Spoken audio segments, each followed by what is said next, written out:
And with me now is the Parliamentary Budget Officer, Yves Giroux. Good to see you again. Thanks for coming in to speak with me. What were you asked to look at for this study?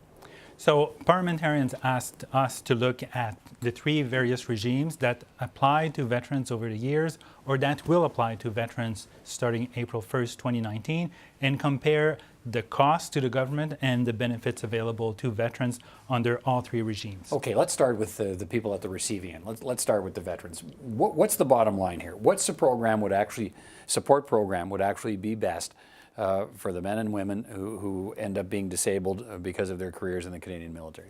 So best, it depends how you define that. So what we looked at are the benefits, the monetary benefits available to veterans, because there are a suite of benefits. It's very complex. I want to come back to that. To decipher all the programs available to veterans. But from a monetary perspective, the pre-2006 regime is the one that was the most generous for veterans. It provided pension for life for levels of disability that varied from very small to the most severely impaired. So pension for life for all veterans that had a disability related to service.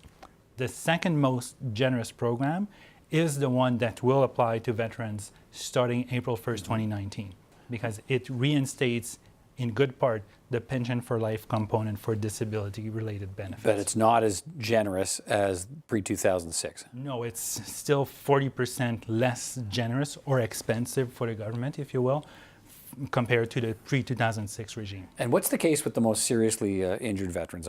As I go through your report here, those who are the most seriously injured will get less money under the new pension regime than they're currently receiving now, true? Exactly. So we estimated about 5% of the future veterans, so that those that will apply starting April 1st, 2019. When the new plan onwards, kicks in. Yes. Yeah. Those that will apply from April 1st onwards, about 5% of them will receive less under the new regime than they would receive under the existing regime.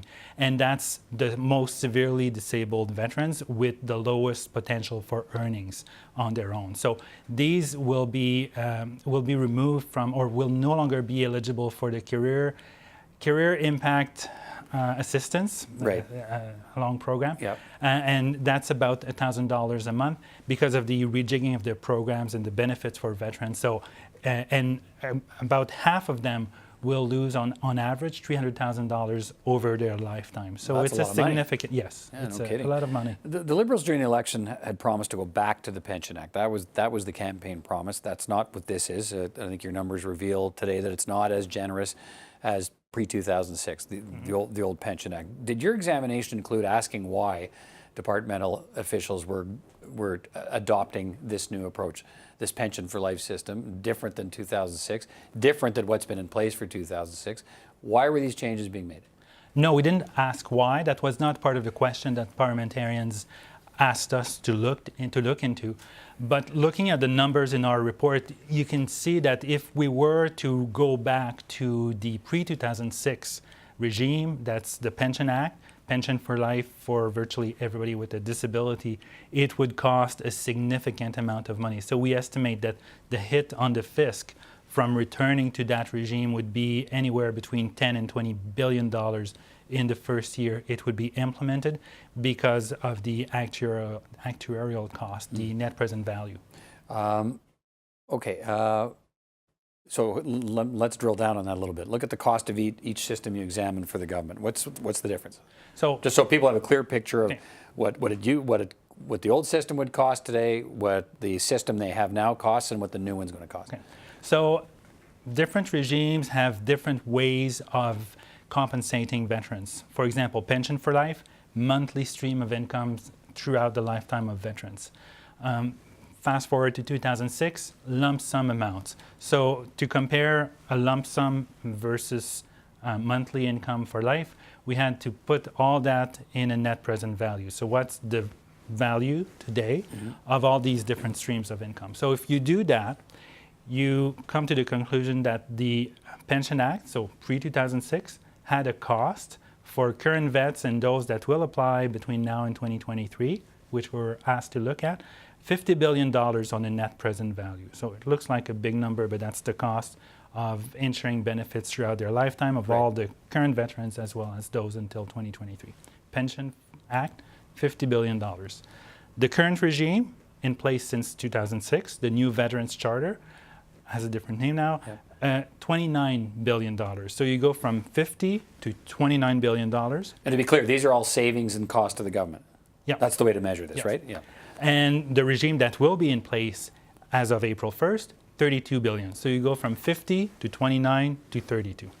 Okay, so when and we've seen some court cases around this, when veterans say that they make the argument that what governments are providing today, what's going to be provided in the new system, is not what was provided pre-2006, they're right. They are right.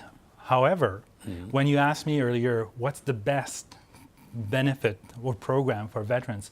Pre-2006, the programs or the benefits were designed in an era with World War II veterans in mind and Korean War veterans.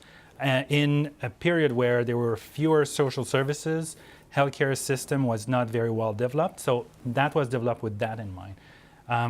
2006, the government decided to modernize the benefits to take into consideration that the social services in Canada as a whole for the general population had evolved with a focus more into helping veterans reintegrate civilian life by providing them with training programs, retooling, retraining programs, and a suite of other benefits and programs. So that's why it's difficult to say which regime is better.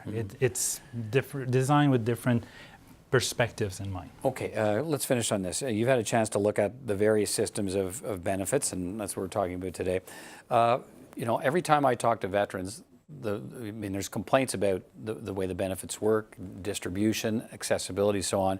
But the biggest complaint is the system's really complex. And I go through your report today, and you look at all the different options available here. How complex is this? Well, to give you an idea, I have a tax background. I worked for a number of years at CRA, and in comparison, the Income Tax Act seems easy for me to understand. Are you serious? I am serious. I'd be much more comfortable talking about tax issues than I am talking about veterans programs because it's a maze. And you've got programs. you've got a brain for this, let's say. So for the veteran who I doesn't, think I this do. must be a challenge. There's no way that a normal human being can navigate all these programs by himself or herself without having the help of somebody who knows the system and even the experts. I'm not sure that over a career you can get to understand all these programs intimately. As you were going through it, did you say to yourself at different stages, this could be a lot easier? Or is it complex because it has to be, or is it complex because just because it is? I don't know why it's so complex. It's not rocket science providing benefits and programs to veterans. I don't think it has to be complex. If the Income Tax Act is simpler than this, there clearly is something broken. Okay. So maybe if a parliamentarian came to your office and said, can you recommend ways how to make this more simple? Is that maybe that doesn't fall within your purview, but... And I'm very happy it's outside of my mandate because I'd say, please don't ask me that. All right, Yves Giroux, thanks for your time. Appreciate it. My pleasure.